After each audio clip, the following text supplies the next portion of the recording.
Bonjour, Jean Poirier, directeur adjoint du SIX. Donc, il me fait plaisir de vous souhaiter la bienvenue à cette première activité de l'automne. Donc, un automne qui s'annonce bien rempli, comme vous pourrez le constater en consultant notre calendrier là, qui est accessible à partir de notre site web.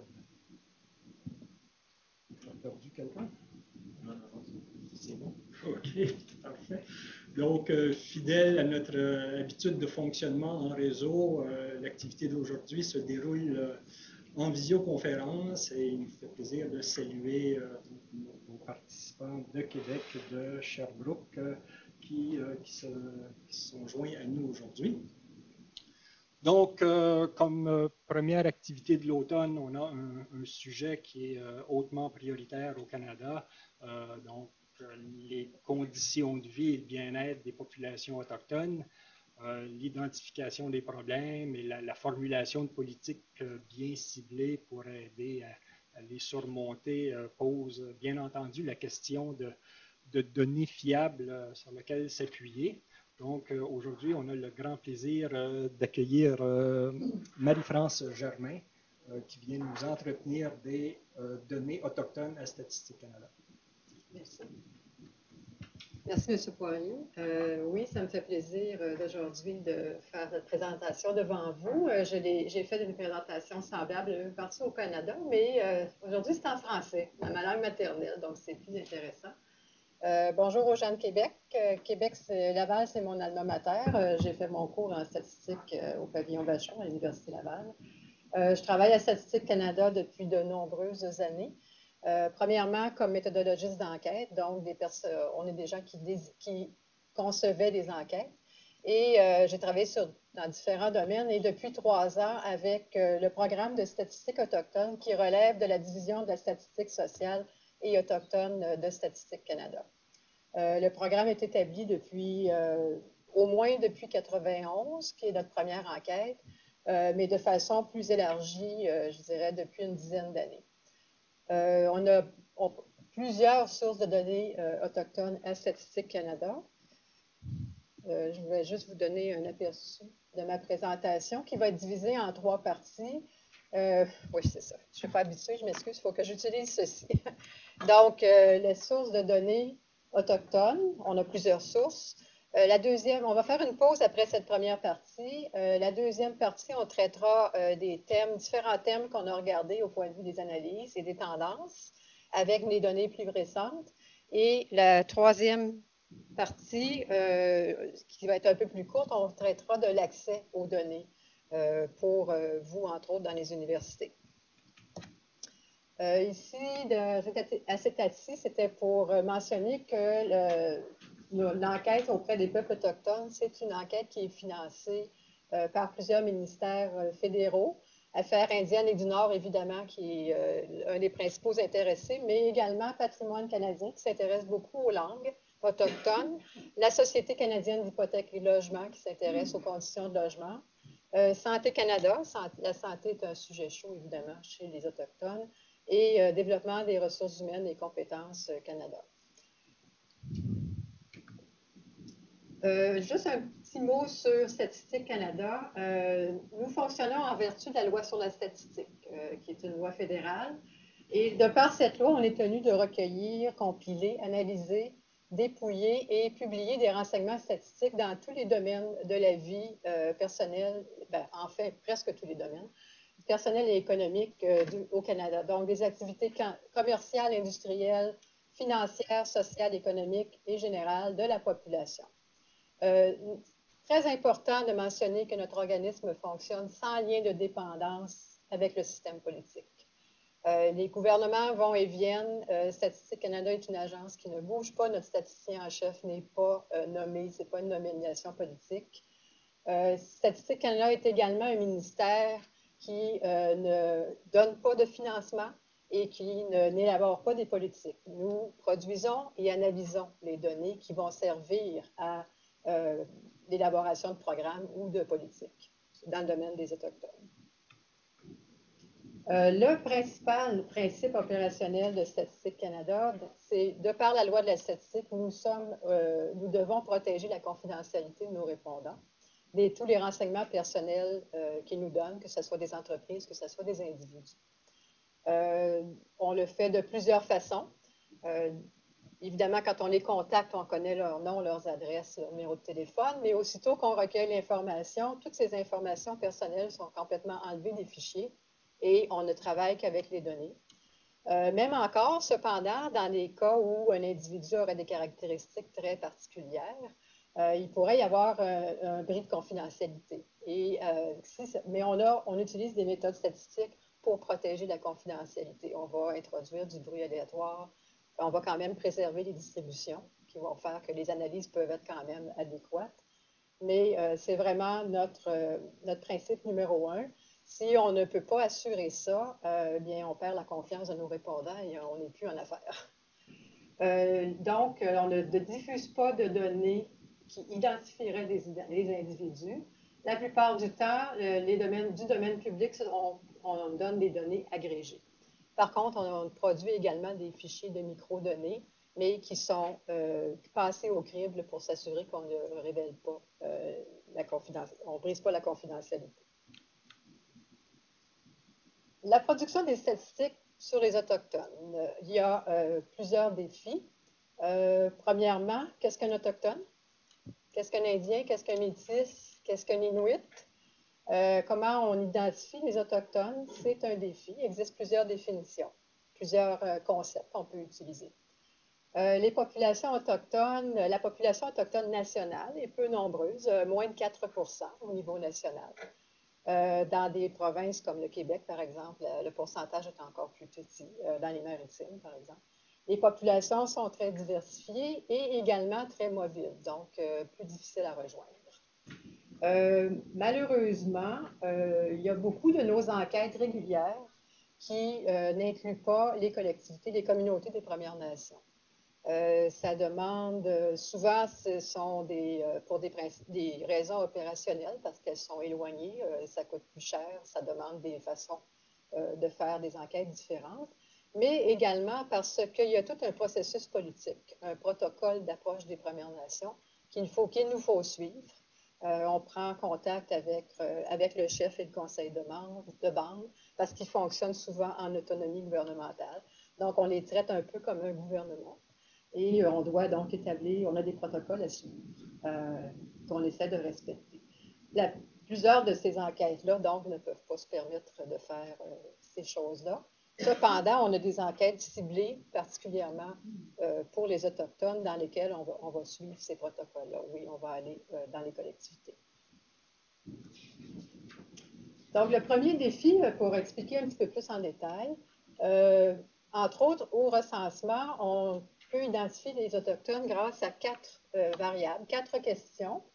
On pose une question qui nous permet de déterminer si quelqu'un est d'ascendance autochtone. La question est une question générale pour la population générale et qui demande avez-vous des origines ethniques ou culturelles? Quelles sont les origines ethniques ou culturelles de vos ancêtres? Donc, l'ascendance traite vraiment des ancêtres. Et on précise qu'un ancêtre doit être au moins plus éloigné, plus vieux qu'un grand-parent. Donc, ce qu'on demande aux gens, c'est avez-vous parmi vos ancêtres des Autochtones? Aussitôt qu'ils nous répondent oui, et on demande de quelle origine. Aussitôt qu'ils nous en déclarent au moins une, on considère que ces gens ont une ascendance autochtone.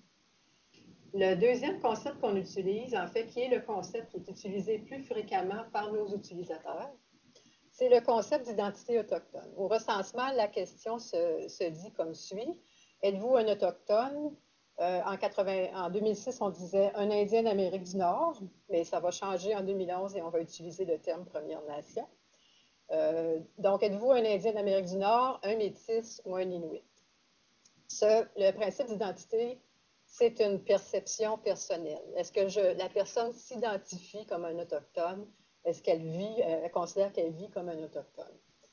Donc, je veux juste mentionner que les deux concepts sont quand même relativement fluides.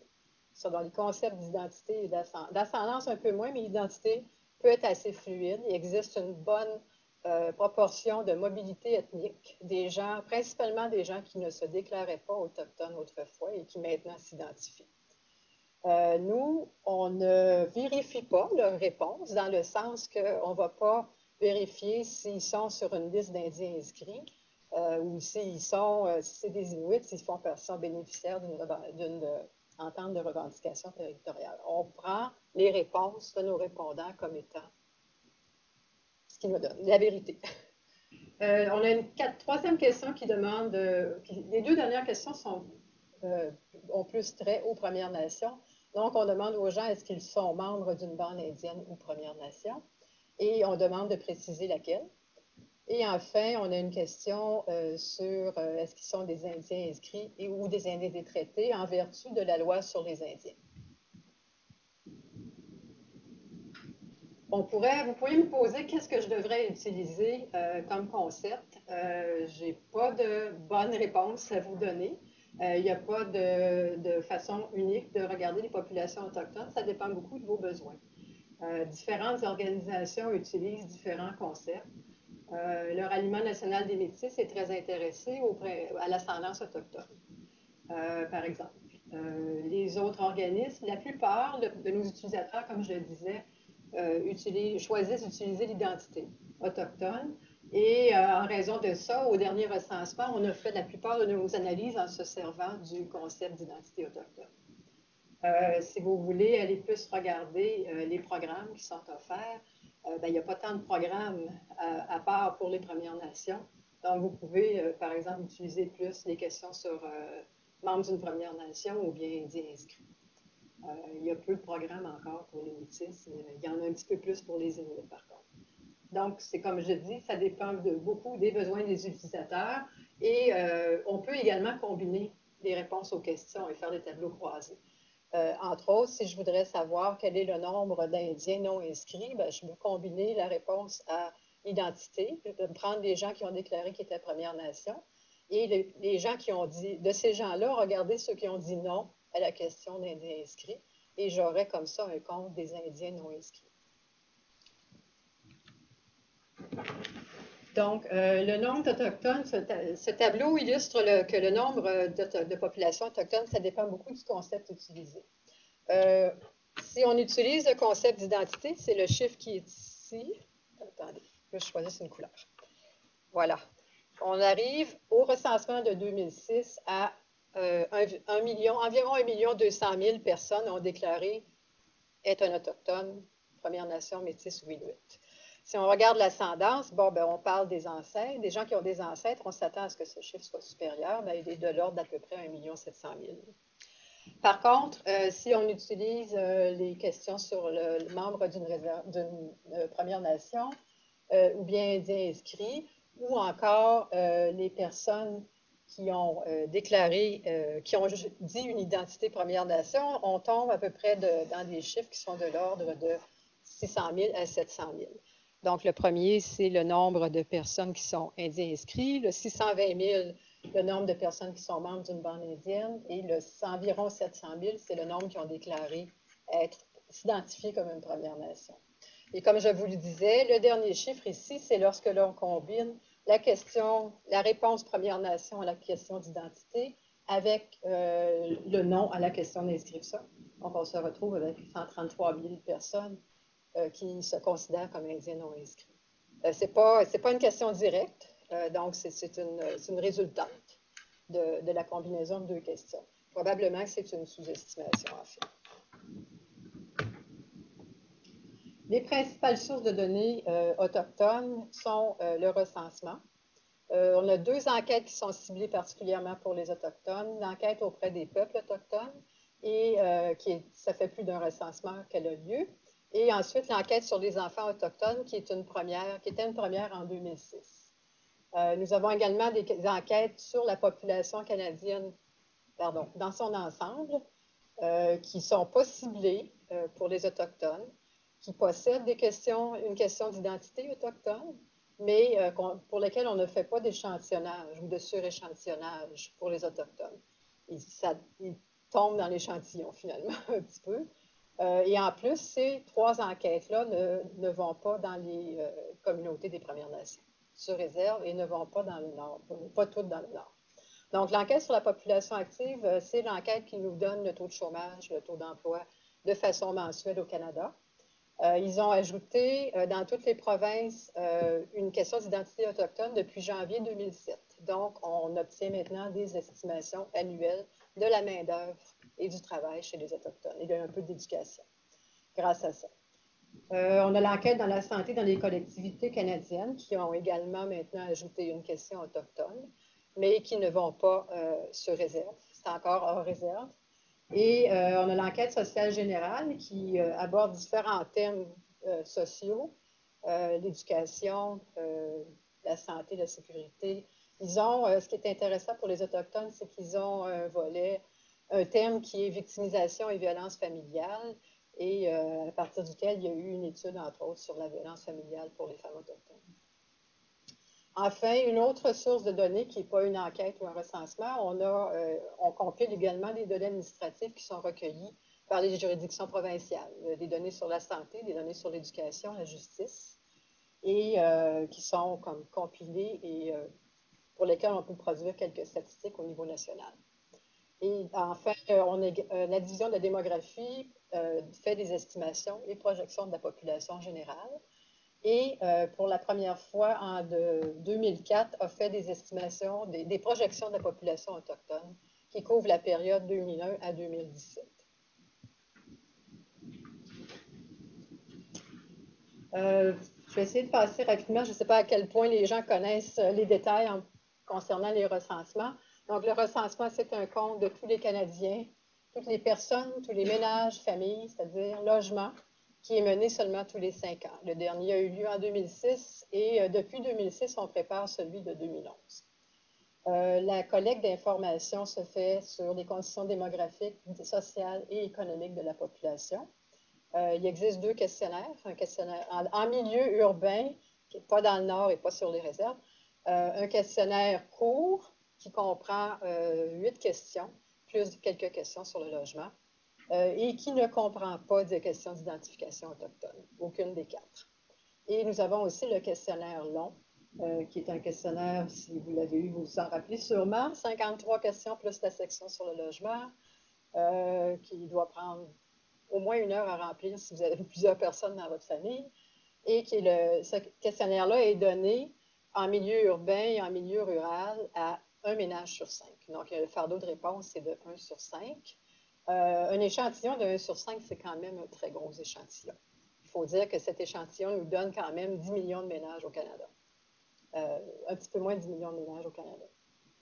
Donc, et ce questionnaire long contient, lui, les 4 questions d'identification des Autochtones. Donc, c'est avec les données de ce questionnaire qu'on fait nos analyses.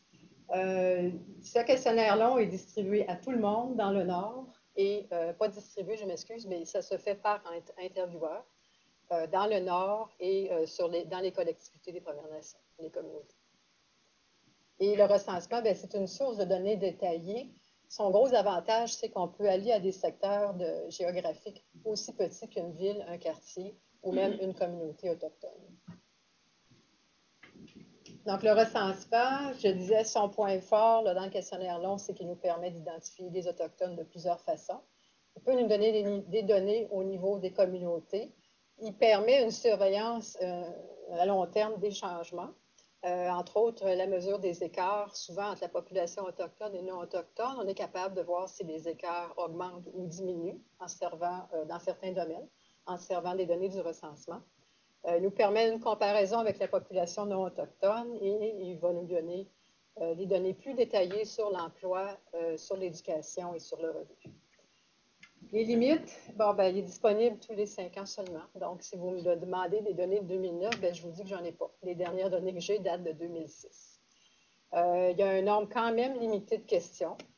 Ça se comprend fort bien parce que déjà, les 60 quelques questions, c'est quand même un fardeau de réponse important. Et donc, il y a des données générales d'assez haut niveau sur la plupart des sujets. Et malheureusement, il y a certains secteurs qui sont sous-dénombrés ou partiellement dénombrés. Au recensement, en général, on a un sous-dénombrement de l'ordre de 2 % de la population. Malheureusement, chez les Autochtones, le taux de sous-dénombrement est plus élevé. Et il y a certaines communautés qui vont nous refuser l'accès. Ils refusent carrément que les gens de Statistique Canada fassent un dénombrement. La bonne nouvelle, par contre, c'est que ce nombre de communautés diminue considérablement. Il y a 10 ans, en 1996, on avait 76 communautés qui avaient refusé. Là, je parle de chiffres au Canada. En 2001, seulement 30, et cette année, en 2006, 22, dont 6 au Québec. Le mauvais côté, c'est que toutes les communautés au Mohawk du Canada ont refusé. Donc, on n'a aucune donnée sur la nation Mohawk. Au Québec, on a en plus Wendake. Donc, on n'a pas la seule communauté Wendat. On n'a pas Guescapébiac, donc il nous manque les Micmacs, une communauté importante des Micmacs, et on n'a pas le Lac-Rapide, il nous manque une communauté algonquine. Non. Wendake ne répond pas quand c'est M. Baudouin qui chiffre. Qui n'avait pas répondu en 1996, il n'avait pas répondu en 2006. Et là, il vient de sortir, donc on a peut-être des chances qu'il nous réponde en 2011. Juste une idée des sujets du recensement. Donc, on a une longue section démographique et qui permet de mesurer la croissance de la population. Une section sur la structure familiale, la connaissance des langues en général et des langues autochtones. On peut faire des analyses sur les conditions de logement, leur mobilité, le niveau d'études le plus élevé atteint chez les Autochtones, leur taux d'emploi, de chômage, leur secteur d'emploi et le revenu. Il y a évidemment une variable qui correspond à chaque question, mais nous avons également des variables, ce qu'on appelle dérivées, des variables que nous, en combinant des sujets et des questions, on dérive. Et là, il y a plusieurs centaines de variables, et la liste de ces variables est disponible à l'adresse URL qui est indiquée ici. Le recensement n'est pas quelque chose de statique. Ça l'est un peu parce que si on veut être capable de mesurer des écarts, il faut quand même avoir les mêmes instruments de mesure. Par contre, on revise régulièrement les questions pour savoir si nos répondants comprennent bien les questions. S'il y a eu des changements à des terminologies, on fait ces rajustements-là. On a fait une série de rencontres un peu partout au Canada pour demander aux gens qui complètent les questionnaires et pour demander aux organisations autochtones qu'est-ce qu'ils pensent de nos questions, est-ce qu'ils auraient des suggestions. Et ce qu'on nous a dit, c'est que, bon, la terminologie plus utilisée maintenant, c'était Première Nation, qui en tout cas, au moins en anglais, ne comprend que les Indiens. D'accord? Donc, ce qu'on va faire en 2011 dans la question d'identité, c'est qu'on va en fait mettre les deux termes, Première Nation et d'Amérique du Nord, pour faire une transition, pour éventuellement n'utiliser que Première Nation. À la même question, comme cette question est au singulier, êtes-vous une Première Nation, un Métis, un Inuit? En fait, on devrait utiliser un Inuk, parce que Inuk, c'est la forme singulière du mot Inuit. Donc, on a suggéré d'ajouter les deux, mais on va garder Inuit parce que la plupart des gens ne savent pas ce que c'est qu'un Inuk. Et ça pourrait être confondu avec un Inou aussi, en fait. Donc, on garde quand même Inuit. Et pour la question d'inscription, on demande aux gens s'ils sont des Indiens inscrits ou Indiens des traités. Il y a beaucoup de gens qui disent, moi, je suis un Indien avec statut, en anglais, status Indian, qui est le terme plus commun. Donc, on a décidé d'introduire ce terme-là tout en gardant les deux autres. Tout ça pour vous dire qu'on est quand même à l'écoute et on est quand même prêt à faire des changements qui respectent, qui font que le questionnaire du recensement doit rester quand même pertinent et actuel. Cependant, on a la contrainte de la comparabilité des données dans le temps, qui est une contrainte importante. Donc, il faut faire des changements, mais qui vont ne pas avoir un impact important sur la qualité de nos données, ou qui vont le demander.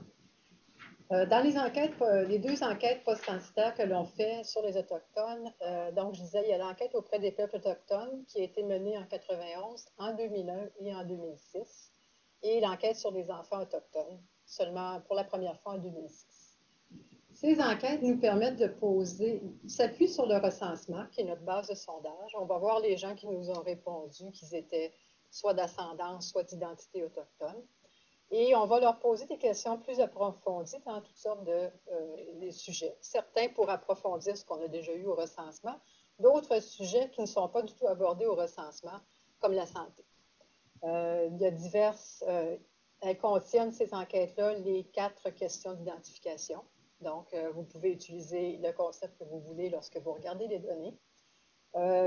Ces enquêtes-là ont été développées avec le concours, le secours, l'aide des organisations nationales autochtones, les 5 organisations, dont le Ralliement national des Métis et l'organisation Inuit nous ont demandé d'ajouter des questions plus précises sur les Métis et sur les Inuits de l'Arctique. Donc, on a ajouté des questionnaires supplémentaires qui contiennent donc plus de questions pour ces groupes particuliers. Puisque l'enquête sur les enfants autochtones, c'est la première fois, on ne peut pas comparer beaucoup des résultats qu'on a. On ne peut pas mesurer une évolution. Mais par contre, pour l'enquête auprès des peuples autochtones, on est capable de mesurer une évolution ou mesurer des écarts ou la diminution des écarts entre 2001 et 2006. Des limites, l'enquête auprès des peuples autochtones était une enquête qui était faite, qui comprenait les Autochtones sur et hors réserve, en 1991, en 2001. Par contre, en 2006, on est allé seulement hors réserve, avec l'idée d'aller faire l'enquête sur réserve plus tard, parce que ça demandait des protocoles différents, etc. Et en fait, on est en train de faire un test pilote en ce moment pour faire une enquête peut-être en 2010. Par contre, si vous voulez utiliser les données du Québec pour l'enquête des peuples autochtones de 2001, malheureusement, il y a eu une résolution à l'APNQL, l'Association des Premières Nations du Québec-Labrador, contre l'enquête de Statistique Canada en 2001 et on nous a refusé l'accès aux réserves qui étaient choisies dans l'enquête. Donc, il n'y a pas de données sur réserve en 2001 au Québec. On a eu des problèmes dans quelques autres endroits, là, mais le Québec a refusé en bloc.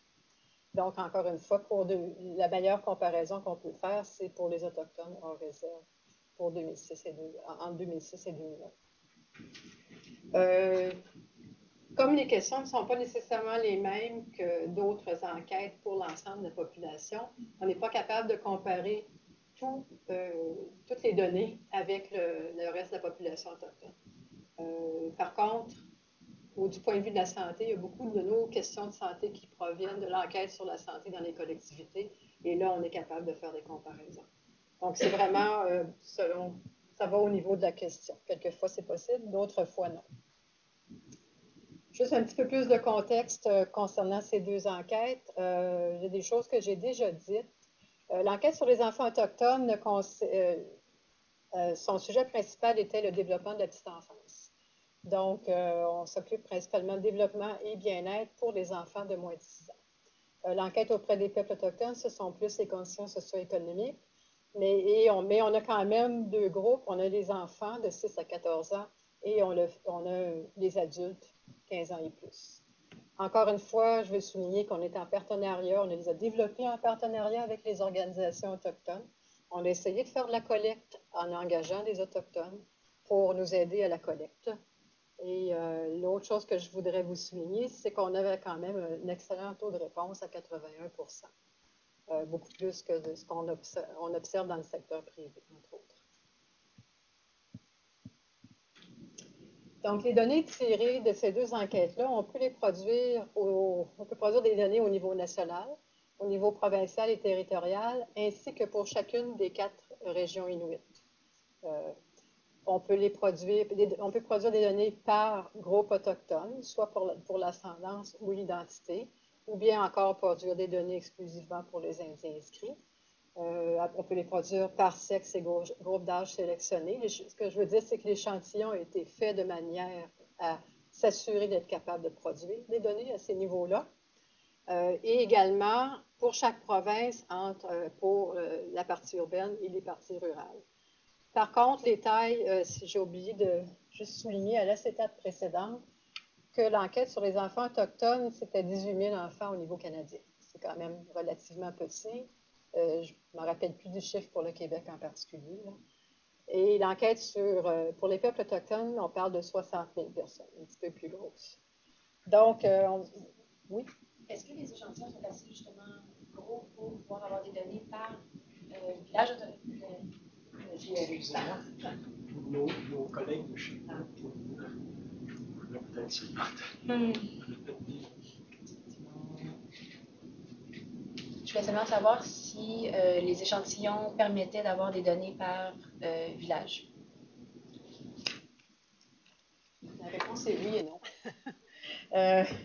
Non pour la plupart des régions, des villes et des villages du Sud. Oui pour les collectivités inuites, la plupart, les plus grosses en fait.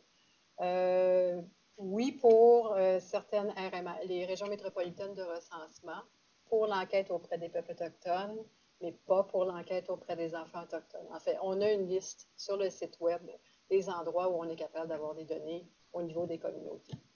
Mais c'est ça, pour l'enquête auprès des enfants autochtones, malheureusement, on n'a pas de données au niveau de la communauté.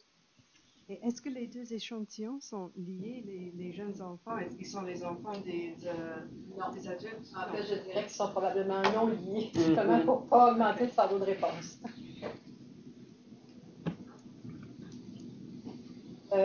On parle des questionnaires, mais il y a plus de questionnaires, entre autres pour l'enquête auprès des peuples autochtones. Pour l'enquête sur les enfants, donc il y a un questionnaire répondu par les parents ou les tuteurs pour les enfants de moins de 6 ans.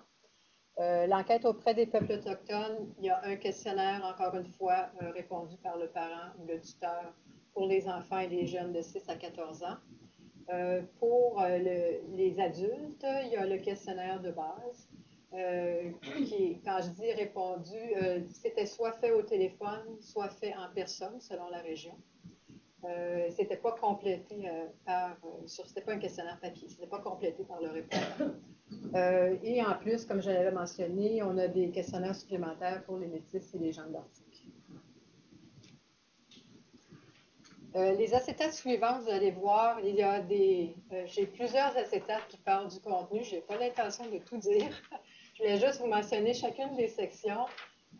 Pour l'enquête auprès des enfants autochtones, on a une section sur le ménage, une section sur la santé de l'enfant, sur la nourriture et la nutrition, ses habitudes de sommeil, les étapes du développement pour les plus jeunes et les 2 à 5 ans, sur l'éducation, sur l'école, la garde des enfants, la langue, et principalement les langues autochtones, les points forts et les points faibles, les problèmes, disons, de comportement, entre autres, l'apprentissage et les activités, et on a des données sur les parents, entre autres, qui nous permettent de calculer le statut socio-économique. Et à tout ça, on peut lier les variables du recensement pour le ménage.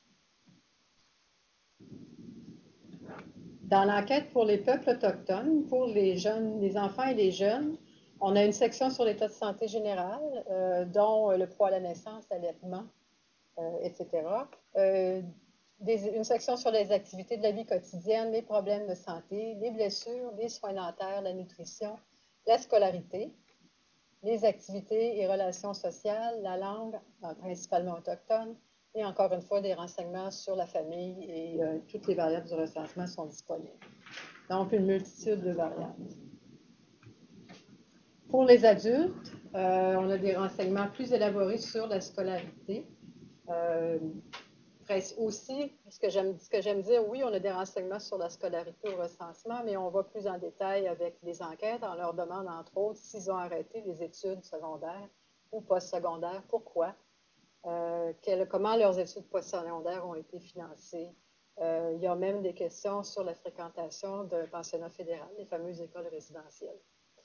On a une section sur le revenu, une section sur les langues autochtones qui est assez importante, qui parle de la capacité de comprendre par les lire et l'importance aussi pour la personne de conserver sa langue. On a enfin plus de questions sur le marché du travail, les activités traditionnelles de chasse, pêche, cueillette et piégeage, sur la santé, les technologies de la communication, la mobilité, plusieurs questions sur le logement, dont une sur la qualité de l'eau potable, qui est un problème dans plusieurs communautés. On a des questions sur les logements subventionnés aussi, des choses comme ça. Et pour les métis, le Ralliement national des métis nous avait demandé d'ajouter des questions sur les antécédents familiaux, les interactions sociales et encore plus de questions sur la santé pour des problèmes particuliers comme le diabète, la haute pression, etc. Pour les gens de l'Arctique, l'organisation Inuit s'intéressait beaucoup aux activités du ménage et les activités traditionnelles de cueillette, de nourriture traditionnelle, de bien-être, le soutien social, les liens communautaires, le bien-être dans la communauté et la participation à la vie sociale. Voilà, ça c'était le contenu des enquêtes ciblées pour les Autochtones. Pour les enquêtes sur l'ensemble de la population, oui, j'ai bien compris. Loin du micro. J'ai bien compris que les données de 2006, par contre, sont hors réserve. Hein? Les deux autres, alors, si je veux plus comprendre la situation de l'éducation dans les réserves, je ne peux pas à partir les données d'enquête de 2006. Vous pouvez utiliser le recensement, il y a quand même une grande section sur l'éducation, mais vous n'aurez pas des choses comme la satisfaction ou les raisons. Ou... Si on veut aller plus en détail dans les pourquoi de ces conditions-là, non. Je vais avoir des chiffres bruts seulement, c'est-à-dire le nombre d'enfants qui fréquentent l'école, le taux de réussite scolaire, je vais pouvoir avoir ça quand même? Je pense que oui, avec le recensement. Mais vous n'aurez pas les raisons. Les drop-outs, c'est ça. Ça, on peut faire. Donc, les questions, c'est ça, les enquêtes qui portent sur l'ensemble de la population, le contenu ne dépend pas de nous. À la statistique autochtone, on a quand même réussi à faire ajouter des questions d'identification. Donc, il y a un moyen d'aller chercher quand même quelques données. Les points forts, c'est que ce sont souvent soit des enquêtes mensuelles ou annuelles, donc des données plus récentes. Et à ce moment-là, quand ils ont l'identificateur autochtone, on est capable de faire des comparaisons avec des données pour la population non autochtone, dont mesurer les écarts.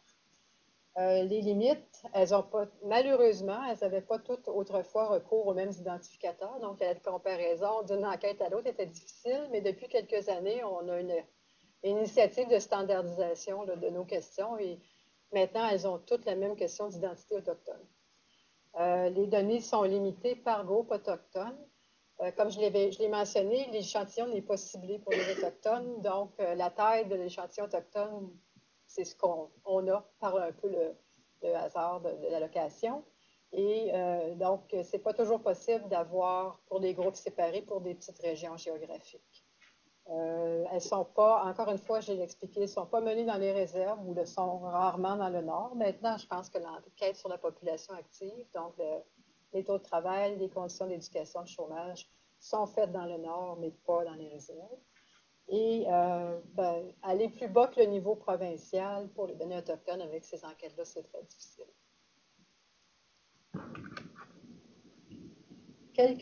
Donc, un peu ce que je disais, la population active, on est capable d'avoir des données mensuelles pour l'ensemble de la population canadienne, mais annuelles pour les Autochtones. Sur le marché du travail, il y a quelques quand même questions sur l'éducation. L'enquête sociale générale, je voulais juste mentionner que les données qui sont sur la victimisation et la violence familiale, il y a eu un article intéressant là-dessus. L'enquête sur la santé dans les collectivités canadiennes, il y a eu des études qui ont été faites sur la nutrition et sur l'obésité et entre autres un chapitre sur les Autochtones. L'obésité chez les Autochtones qui est un problème important. La dernière source de données, c'était les données administratives. C'est les données, comme j'ai dit, qu'on ne recueille pas nous-mêmes, qu'on a d'autres organismes. Ça, par le fait même, ça réduit le fardeau de réponse. On est moins souvent chez vous à vous poser des questions. Il y a quand même une grande variété d'informations, surtout dans les secteurs de la santé, qu'on pense aux certificats de naissance, aux certificats de décès, les causes de mortalité. Donc, on peut calculer les espérances de vie,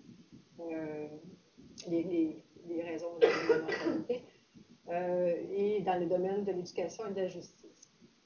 Par contre, la grande limite, c'est que comme ces informations sont de juridiction provinciale, les identificateurs autochtones ne sont pas toujours là. Je donne l'exemple des certificats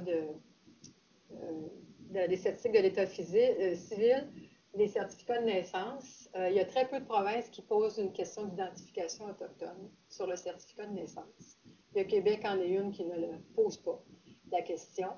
Il y en a un peu dans l'Ouest, Je pense qu'il y a une province dans les Maritimes. Et quand ils ont une question, ils n'ont pas toujours la même. Il y en a qui demandent si c'est des Indiens inscrits, il y en a d'autres qui posent une question d'identité. Donc, c'est impossible de compiler des chiffres qui sont comparables. Donc, la plupart du temps, on n'a pas d'uniformité. Souvent, dans le domaine de la justice, ils ne vont pas demander une auto-identification, ils vont faire une identification de visu. C'est un autochtone. Ça marche dans quelques cas, mais je connais plein d'Ojibwés qui ont les yeux bleus et les cheveux blonds, puis je connais des métis qui ont l'air de moi, alors ils ne seront pas capables de les identifier. On le sait qu'il y a une sous-estimation dans ces domaines à ce moment-là. Juste quelques résultats des analyses récentes qui ont pu être faites avec les données administratives. Est-ce qu'il y a une question? Bon, okay. Une méthode, j'ai dit qu'on ne pouvait pas utiliser donc, les certificats de naissance et de décès. Par contre, pour calculer l'espérance de vie chez les Inuits, on pouvait utiliser des méthodes géographiques, en supposant que tous les gens qui habitent un certain secteur, les secteurs nordiques, étaient des Inuits. Et à ce moment-là, on pouvait calculer leur espérance de vie. L'étude nous a montré que l'espérance des Inuits était de 15 ans plus faible que celle des non-autochtones. Et que l'écart, au lieu de diminuer, comme ça on fait en ce moment, l'écart entre les hommes et les femmes diminue, eux autres, l'écart entre les Inuits et les non-Inuits semble s'accroître. Les conditions sont telles que ça ne s'améliore pas. Avec les données sur la justice, on a une étude qui a été faite qui dit que les femmes autochtones sont vraiment surreprésentées dans les pénitenciers fédéraux, alors qu'il y a seulement 3% de femmes d'origine autochtone, de femmes canadiennes d'origine autochtone. Il y a plus du quart des femmes en institution carcérale qui sont des autochtones. C'est la même chose chez les hommes, il y a une surreprésentation de également. Avec la dernière ligne, c'est avec nos projections de population autochtone. En ce moment, c'est l'Ontario qui est la province qui compte le plus d'Autochtones au Canada. Et on voit qu'en 2017, elle sera dépassée par l'Alberta. C'est le genre de choses qu'on peut faire quand même avec des données administratives. Je vais faire une pause ici d'à peu près 15 minutes. La deuxième partie de la présentation, je voulais vous présenter des tableaux, des graphiques, du genre des analyses simples, descriptives. Je ne fais rien qui est modélisé, là, mais des genres de données, de façon dont on peut utiliser les données qui viennent du recensement et des deux autres enquêtes. Donc, ce qu'on a trouvé en 2006, c'est que la population autochtone, elle est jeune, elle est en croissance et elle est très mobile. Et elle est surtout en croissance. Ce tableau-là nous montre deux des concepts qu'on utilise. L'ascendance, qui est la ligne bleue, qui est cette ligne-ci, et le concept d'identité autochtone, qui est la ligne rose, qui est ici. Bon, qui est ici. Comme vous le voyez, la question sur l'origine ethnique et culturelle est posée au recensement depuis le premier recensement après la Confédération, depuis 1871. La question a légèrement changé, mais elle nous permet depuis ce temps-là de mesurer la population d'ascendance autochtone. Donc, on voit que la population est assez stable jusqu'à vers les années 70-80, où on a vraiment eu une montée des gens qui ont découvert se sont découverts des ancêtres autochtones. Et alors, donc, en 96, ils sont passés d'un petit peu plus d'1 million à 1 700 000, comme je disais, en 2006. En 96, c'est la première fois qu'on a posé au recensement la question d'identité autochtone. Donc, on n'a seulement que 3 points dans notre série chronologique, ce qui nous permet de mesurer les écarts sur une période de 10 ans. Mais dans ces 10 années-là, la population d'identité est quand même passée de 800 000 personnes à 1 200 000 personnes. C'est une immense augmentation. Évidemment, la réalité est que c'est dans l'Ouest, principalement, et en Ontario, qu'on retrouve les Autochtones. Donc, l'Ontario en première place avec presque 250 000 d'Autochtones. Ensuite, suivi de la Colombie-Britannique et de l'Alberta. Le Québec se retrouve donc au 6e rang. Le Québec a passé la barre des 100 000, avec 108 000 autochtones en 2006. Par contre, si on regarde la proportion d'Autochtones dans les populations provinciales ou territoriales, les Autochtones au Québec ne représentent qu'1% de la population provinciale. Dans les endroits comme les territoires du Nord-Ouest et le Yukon, c'est là qu'on retrouve 50% et 25% d'Autochtones, principalement des Premières Nations et des Métis. Et évidemment, au Nunavut, 85% d'Inuits. À Montréal, c'est la 8e plus grande ville qui contient, la ville qui contient le plus grand, j'ai un peu de mal. C'est la 8e ville en termes du nombre d'effectifs autochtones qui vivent en milieu urbain au Canada.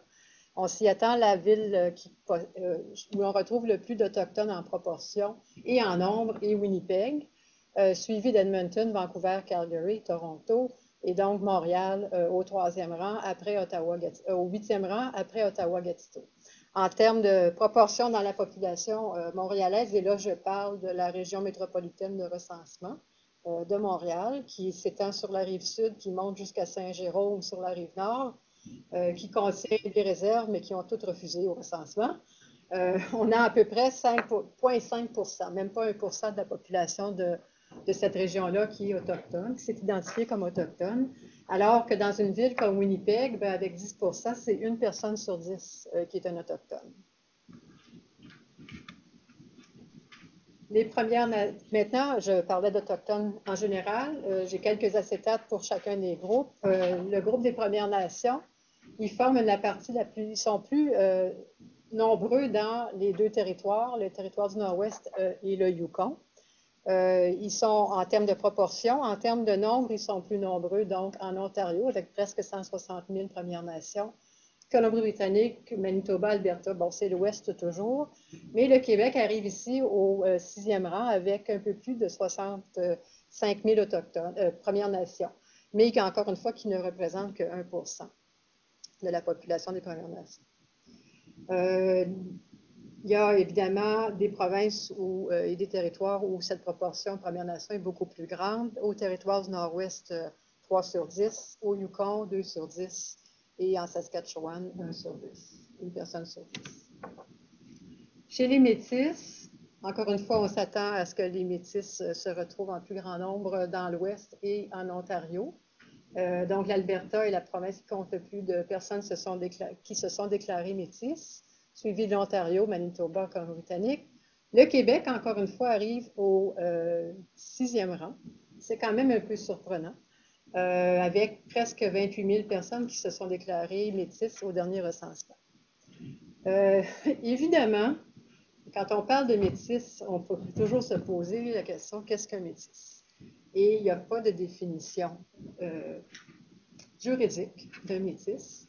Il y a la définition qui est adoptée par le Ralliement national des métis, qui est un peu restrictive et qui ne reconnaît pas de métis à l'est de l'Ontario.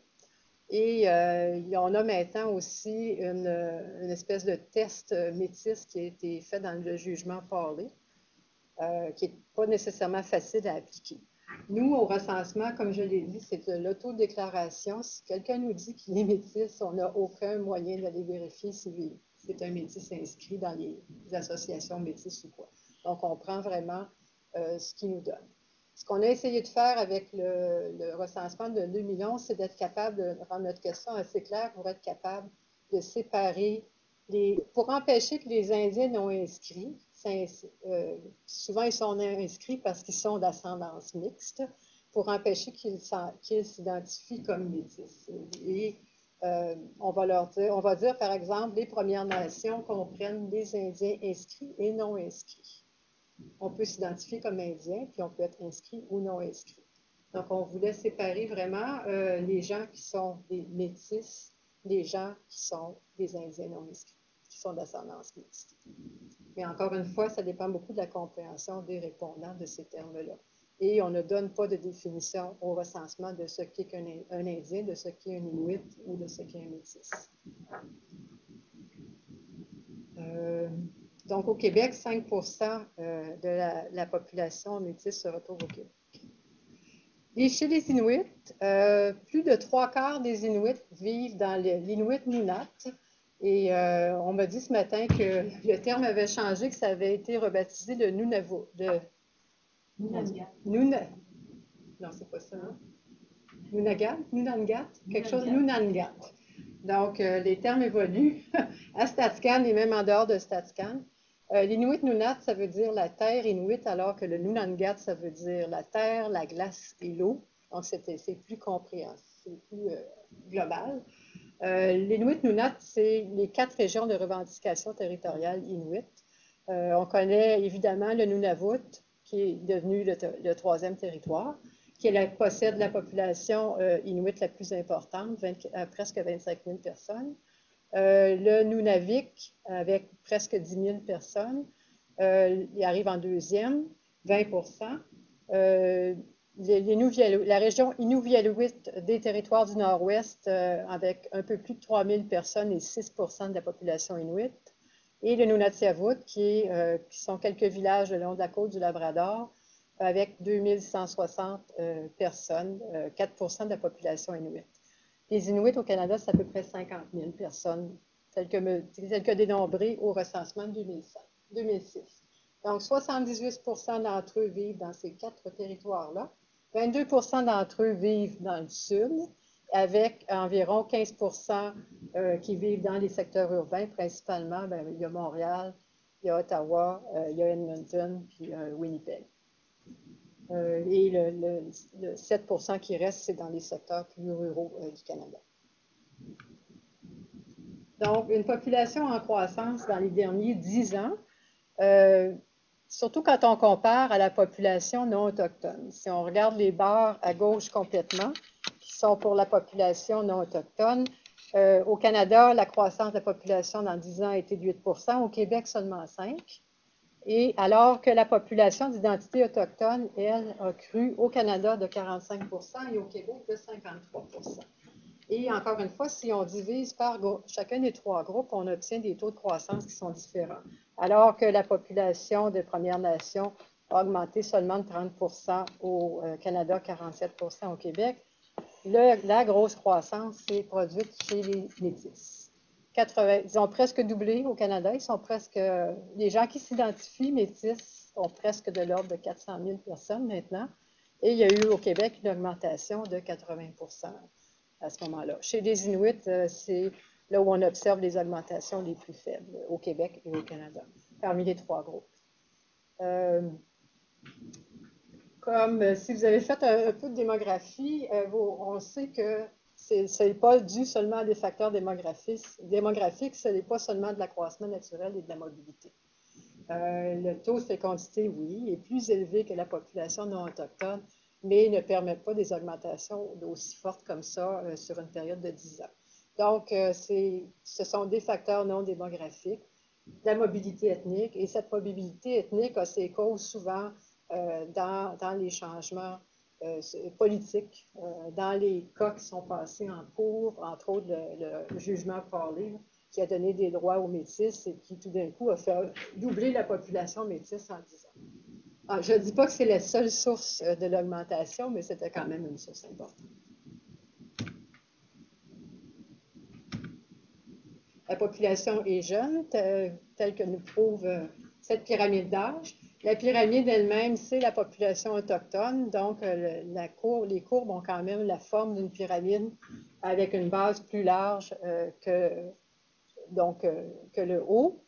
Et il y a 50%, la moitié des Autochtones ont moins de 25 ans. Quand on regarde les courbes noires, c'est la population non autochtone, mais on s'aperçoit que c'est notre démographie. On est rendu à la forme d'une pyramide inversée avec le groupe des baby boomers, évidemment, dans ce domaine-là. Donc, notre pyramide s'en va comme ça. Donc, on peut tout de suite penser qu'avec un grand nombre de jeunes autochtones comme ça, ils vont avoir des besoins criants en garderie, en école. Quand ils vont arriver sur le marché du travail, est-ce qu'ils vont avoir des emplois disponibles dans leur région? Ça va soulever des problèmes qui sont très différents des nôtres. Le recensement peut fournir des données on parle de communautés, mais ici, ce sont carrément des villes du Québec. Donc, ce qu'on a décidé d'illustrer ici, c'est l'âge médian. C'est encore pour montrer que la population autochtone est plus jeune. Les barres de bleu pâle sont pour la population autochtone et bleu foncé non autochtone.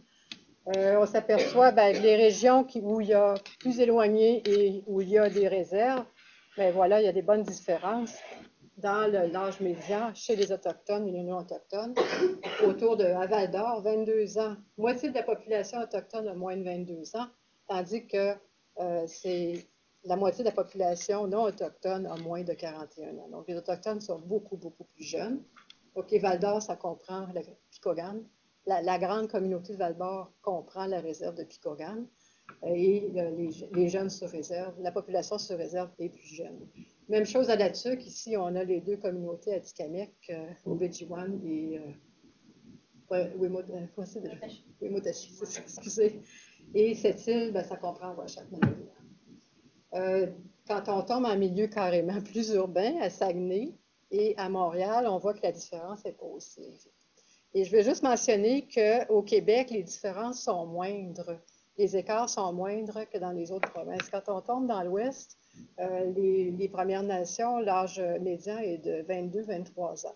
Donc, la moitié, alors que l'âge médian de la population non autochtone, l'âge canadien, c'est 39, je pense. Au Québec, il est de 40, 41, quelque chose comme ça. Donc, c'est plus jeune dans l'Ouest. Par contre, si on va au Nunavik, chez les Inuits, l'âge médian était de 19 ans, si je me rappelle bien. Donc, la moitié des Inuits du Nunavik ont moins de 20 ans. Plus de la moitié ont moins de 20 ans. Donc, encore, on peut passer au problème de capacité pour accueillir tous ces jeunes-là.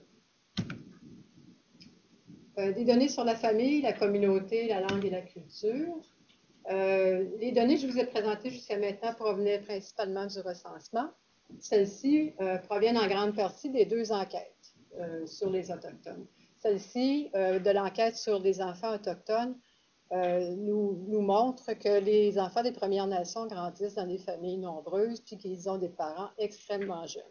18% de ces enfants-là ont des mères âgées entre 15 et 24 ans, alors que la proportion est seulement de 8% chez les non-autochtones.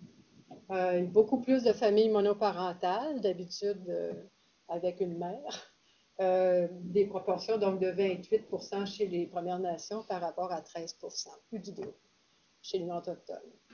Des familles nombreuses avec 4 enfants et plus, il y a 10% chez les Premières Nations, 6% chez les non-autochtones. C'est des phénomènes qui ne sont pas juste relatifs au Québec, on a aussi des données comme ça un peu partout au Canada. Ici, encore sur l'enquête sur les enfants autochtones, on a regardé le pourcentage d'enfants des Premières Nations qui parlaient ou jouaient avec différentes personnes en concentrant leur attention l'un sur l'autre pendant moins 5 minutes. Ça, c'est la question dit ça. En gros, ce que ça veut dire, c'est qui participe à l'éducation des jeunes enfants. De façon non surprenante, dans 97% des cas, c'est la mère. Dans 88%, c'est le père. Mais ce qui devient intéressant, évidemment, pour les Autochtones, c'est qu'on a des familles élargies. Donc, les grands-parents participent très activement. 63% des enfants de Premières Nations ont des contacts réguliers avec les grands-parents, quotidiens ou hebdomadaires. Les tantes, les oncles. Et ce qui est intéressant aussi, c'est les aînés. Plus de 20% ont des contacts quotidiens ou hebdomadaires avec des aînés, donc ils peuvent être plus exposés pour la transmission des valeurs de la culture. Pour l'apprentissage des langues chez les enfants des Premières Nations, on demandait avec qui est-ce que ces enfants reçoivent de l'aide, de qui reçoivent-ils de l'aide pour apprendre une langue autochtone. Bon, encore une fois, les parents sont les principaux, mais 46% en reçoivent de leurs grands-parents, tantes et oncles 13%, les autres personnes 8%, donc encore un rôle important de la famille élargie et également des aînés, des amis et des enseignants. Je fais quelque chose, je fais un survol ici. Hein. Je vais essayer de toucher à chacun des domaines de l'enquête sur les enfants autochtones, mais il y a beaucoup plus qui est disponible. Ça ne limite pas seulement à ce que je présente. On avait posé des questions aux parents concernant l'accès aux activités et aux services dans leur communauté. Et on leur a demandé de donner leur satisfaction à leur communauté. Est-ce que c'est un lieu sécuritaire? 59% des enfants autochtones, les parents ont répondu oui, presque 60. Les établissements de santé, c'était correct encore pour 45%. Est-ce qu'ils ont des bonnes écoles, des bonnes garderies, des bons programmes éducatifs? Ils sont très satisfaits. Les bonnes installations sportives, pas de problème. Évidemment, là où ils sont beaucoup moins satisfaits, c'est l'accès aux activités culturelles des Premières Nations, des Inuits et des Métis. Je rappelle qu'on parle évidemment des Autochtones hors réserve. Ça, c'est des enquêtes qui ont été faites hors réserve. Donc, c'est plus difficile pour eux, dès qu'ils vivent hors réserve, d'avoir un contenu éducatif qui va contenir les valeurs, des activités culturelles de leur groupe. Le logement, la santé, deux sujets très importants pour les Autochtones et le bien-être. Pas juste pour eux, mais dans lesquels ils ont plus de problèmes. On a plusieurs indicateurs de logement dans le recensement et dans les enquêtes. Et un de ceux qu'on utilise, c'est est-ce que le logement nécessite des réparations importantes? Chez la population non autochtone, il y a environ 8% de la population qui a déclaré que leur logement avait besoin de réparations importantes. Donc, était plus ou moins adéquat, et le pourcentage est à peu près le même en 2001 puis 2006. Chez les Autochtones, évidemment, si on regarde, c'est en général supérieur à la population non autochtone, mais ce qu'on constate, c'est qu'il y a beaucoup de diversité selon le groupe et pour les Premières Nations, selon que ça soit sur réserve ou hors réserve. La population des Premières Nations sur réserve, jusqu'à 30% des gens ont déclaré que leur logement n'était pas adéquat, avait besoin de réparations importantes. Ça diminue de moitié chez les Autochtones, les Premières Nations en réserve. Les Métis, c'est à peu près le même nombre, mais on a un problème, en tout cas au Québec, avec la population inuit, principalement en Nunavik, où une augmentation importante des gens qui ont déclaré que leur logement n'était pas adéquat. C'est dû principalement au vieillissement du stock immobilier dans le Nord. Ils ont de nouveaux programmes maintenant pour avoir des nouveaux logements, mais ils ne sont pas encore assez avancés, disons, il y a vraiment une détérioration des logements et il y a un problème dû à la grande fécondité, le taux de fécondité important, ce qui va souvent causer, en fait, la mobilité des gens, des Inuits qui vont partir du nord pour aller rester dans les villes, dans le sud. Il y a des problèmes de logement importants. Ils se retrouvent à plusieurs générations dans leur logement. Des problèmes de surpeuplement et il y a des problèmes carrément de structure également. Les Autochtones, pour la santé, sont moins susceptibles de déclarer être en très bonne ou en excellente santé. Ici, c'est une question d'auto-évaluation de la santé. Encore une fois, ce n'est pas des mesures directes de la santé des gens, mais cette question d'auto-évaluation est quand même considérée comme un bon proxy. La proportion, donc, de personnes qui ont évalué leur santé comme étant excellente est très bonne.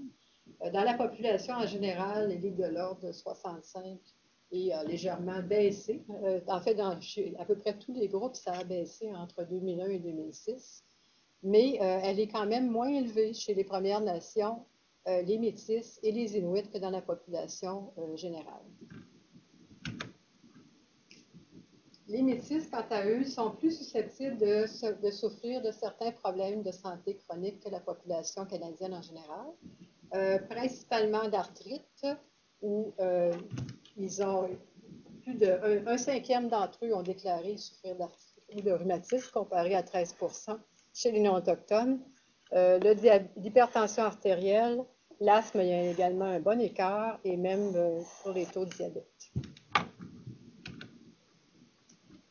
Chez les Inuits, on a une section donc, sur les habitudes de vie, une section sur le tabagisme, une section sur la consommation d'alcool, on a une section sur les habitudes de vie en général, l'exercice, la santé sexuelle, etc., etc. Bon, je voulais présenter quelque chose sur le tabagisme en vous montrant le pourcentage de personnes qui fument des cigarettes quotidiennement en 2006 au Canada.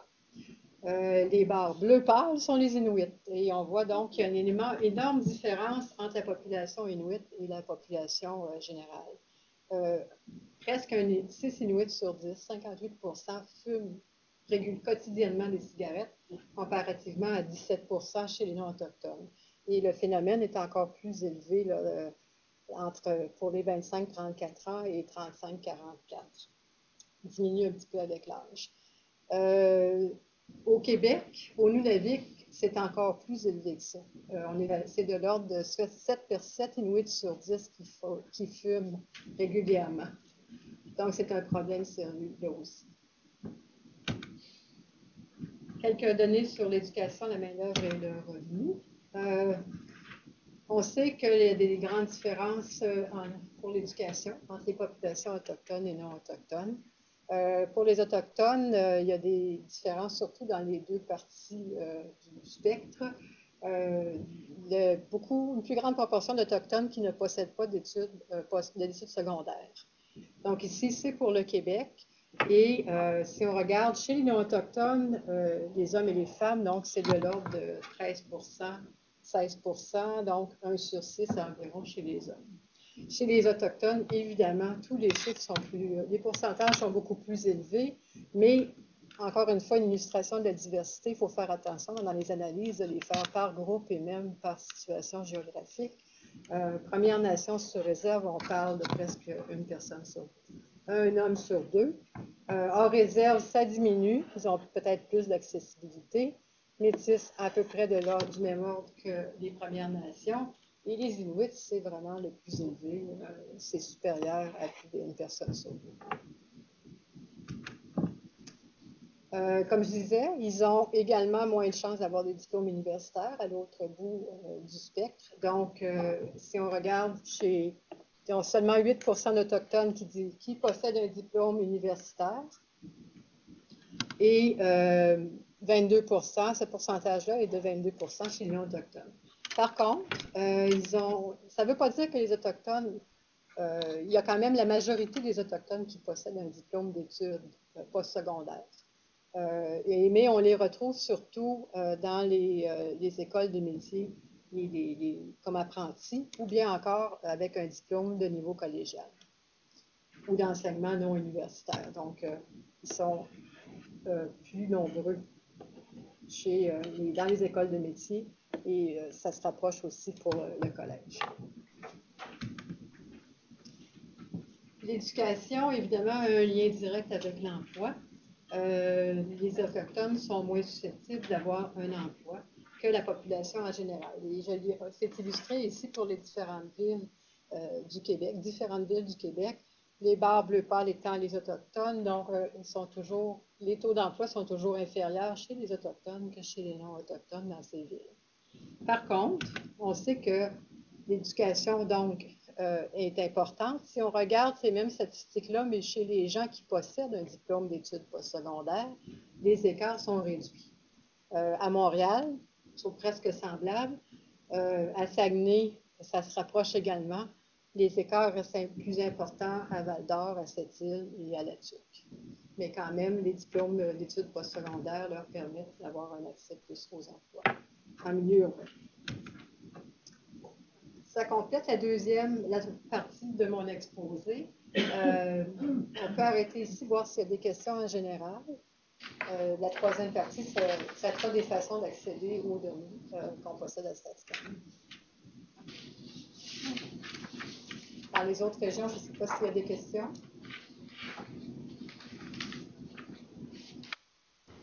À Québec, c'est bon. OK. C'est bon.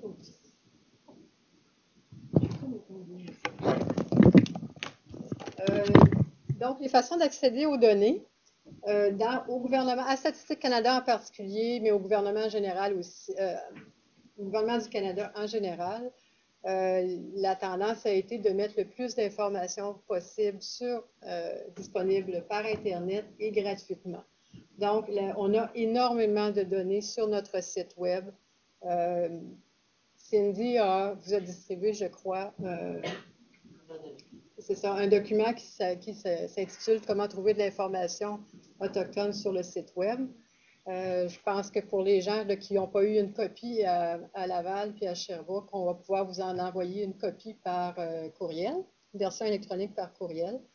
Donc, à cette adresse-là, vous avez énormément d'informations. Le site est un petit peu difficile à naviguer. On essaie continuellement de l'améliorer, là. Mais la plupart des choses dont les gens ont besoin sont là. Si vous ne trouvez pas ce que vous avez besoin, il y a toujours moyen de faire des demandes de tableaux personnalisés à Statistique Canada. Et on a également des fichiers de microdonnées. 3 sortes de fichiers, j'y reviens un petit peu plus tard. Les tableaux personnalisés, donc on a énormément de tableaux sur notre site, mais si vous ne trouvez pas ce que vous voulez des répartitions par âge, des groupements par âge différents, vous voulez des géographies différentes, vous pouvez soumettre une demande de tableau spécial qui répond à vos besoins en particulier. Le personnel de Statistique Canada, à ce moment-là, va générer les tableaux pour vous. Évidemment, ce n'est pas gratuit pour tout le monde. Parce qu'il y a beaucoup de temps et des coûts impliqués. Pour les organisations autochtones nationales et les organisations provinciales, régionales affiliées, ils ont accès à des heures gratuites d'extraction et d'analyse. Donc, pour eux, c'est gratuit. En fait, c'est gratuit. C'est payé par un autre ministère. Donc, c'est transparent pour eux, c'est gratuit. Par contre, pour les autres utilisateurs, il y a un certain coût pour chacun des tableaux personnalisés. Ça dépend du nombre de cellules que vous faites produire et ça dépend du temps que ça prend. Une autre façon de faire vos propres recherches-analyses, c'est de vous procurer ou d'avoir accès à des fichiers de microdonnées. Donc, des fichiers dont chaque enregistrement correspond à une personne, un ménage ou une famille ou une entreprise.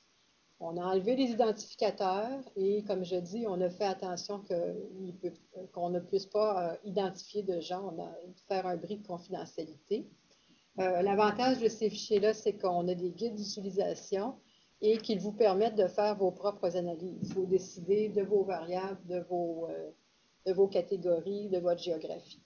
Il y a 3 types de fichiers de microdonnées. Des fichiers de microdonnées à grande diffusion, qui souvent sont des sous-échantillons de nos échantillons, qui ont quand même un nombre important de données, d'enregistrements. Ils sont accessibles au grand public. On peut les acheter. Ça coûte, ça varie, mais c'est souvent de l'ordre de 2000 $. C'est ça. Donc, on possède également une façon pour les chercheurs d'accès aux données à distance. On vous donne un fichier synthétique, c'est-à-dire un fichier avec des données artificielles, mais qui reflète, par exemple, les distributions, qui vous donne une idée de ce qui est disponible sur le fichier analytique principal. Et avec ce fichier-là, vous pouvez faire vos propres calculs. Vous pouvez finalement faire vos modèles. Et quand vous avez vos modèles ou vos tableaux bien arrêtés, là, on sait que c'est un processus itératif. Souvent, on veut faire quelque chose, on soumet. Bon, la taille d'échantillon n'est pas assez grande dans certaines cellules ou ça ne fonctionne pas, donc on est obligé de changer nos groupes, changer notre géographie. Ces fichiers synthétiques permettent de faire tout ce processus itératif chez vous, à l'université par exemple. Et une fois que vous avez établi exactement ce que vous voulez, vous envoyez la demande à Statistique Canada et on produit vos tableaux et on les vérifie pour la confidentialité et on vous les redonne. Et la troisième façon, enfin, c'est... J'avais des choses sur chacune. La troisième façon, donc, c'est le Centre de données de recherche qui est financé par le Conseil de recherche en sciences humaines. Les projets de recherche doivent être soumis et approuvés par le centre de recherche avant que vous puissiez aller de l'avant. Les chercheurs, à ce moment-là, sont assermentés comme s'ils étaient des employés de Statistique Canada. Ils s'engagent, comme nous, à préserver la confidentialité et ceci est une obligation à vie. Même quand vous avez fini de travailler sur ces données-là, vous n'avez pas le droit de révéler des choses sur les individus. Oui, ben, je voulais seulement peut-être ajouter quelques informations sur à la fois l'accès aux fichiers de microdonnées à grande diffusion. Effectivement, ces fichiers-là, on peut les acquérir pour environ 2000 $, mais il faut voir que les membres des communautés universitaires, membres de l'initiative de démocratisation des données, ont accès à ce moment-là gratuitement à ces fichiers-là. Donc, et peuvent même les télécharger donc à partir de leur micro-ordinateur. Et pour plus d'informations là-dessus, ils peuvent s'adresser aux responsables des données numériques dans leur bibliothèque. Donc, chaque bibliothèque des universités membres a une ressource, un expert pour ce qui est des données numériques. Et bon, je vous invite, pour plus d'informations là-dessus, à vous adresser à lui. Peut-être un petit mot aussi par rapport à l'accès dans les centres de données de recherche, comme le CIQSS. Le CIQSS est le seul centre de données de recherche au Québec et a des laboratoires d'accès, donc ici à l'Université de Montréal, à l'Université Laval, à l'Université de Sherbrooke, à l'Université McGill ainsi qu'à l'UQAM. Les délais d'accès varient en peut-être 2 et 4 semaines pour les étudiants, jusqu'à peut-être 4 à 6 semaines pour les autres chercheurs universitaires. Il faut voir que le CIQSS dessert l'ensemble de la communauté scientifique québécoise, donc pas seulement les membres de ces les chercheurs de ces universités membres, mais bien également les chercheurs des organismes gouvernementaux ainsi que des membres du milieu associatif. Et encore là, pour plus d'informations, vous pouvez consulter notre site web ou vous adresser directement aux analystes de Statistique Canada qui sont en poste dans les différents. En effet, j'avais sauté quelques lignes dans les diapositives. Quand on parle des fichiers de microdonnées à grande diffusion, donc, ça, il y a l'initiative de démocratisation. On a 64 endroits au Canada, d'établissements postsecondaires qui possèdent justement une copie de ces fichiers de microdonnées à grande diffusion. On vient juste de sortir le fichier de microdonnées à grande diffusion de l'enquête sur les peuples autochtones, justement, il y a quelques semaines, quelques mois. Donc, c'est devenu disponible là, depuis peu. Et c'est ça. J'imagine que vous avez pas mal décrit comment fonctionnait le centre de recherche, de données de recherche ici. Vous pouvez toujours, à Montréal, quand on parle de parler aux analystes de Statistique Canada, vous avez Franck Larouche ici. Et si jamais vous avez besoin, aussi, il y a les gens de notre bureau régional à Statistique Canada à Montréal, dont Cindy est l'agente de communication là, pour tout ce qui touche aux Autochtones, ainsi qu'une autre personne qui s'appelle Louise Saint-Amour. Donc, sur ma dernière page, vous avez leur numéro de téléphone, leur adresse courriel, et la dernière adresse courriel en bas, c'est la division des statistiques autochtones à Statistique Canada. Si eux autres, elles ne peuvent pas répondre, nous transfèrent les informations, puis on vous répond dans un délai raisonnable. Ça conclut ma présentation. Merci beaucoup de votre attention. Ça m'a fait plaisir.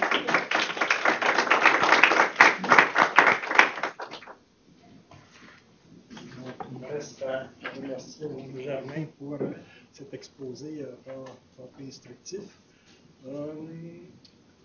Avant de vous souhaiter une bonne fin de semaine, je voudrais vous rappeler que dans 2 semaines, le séminaire portera sur les nouvelles données de Statistique Canada portant sur le vieillissement de la population. Un autre sujet d'actualité. Je vous rappelle la tenue de notre conférence internationale au mois de décembre sur les statistiques sociales et l'enseignement supérieur. Donc, pour en savoir plus, je vous invite à consulter notre site web et vous pouvez également trouver le formulaire. Merci.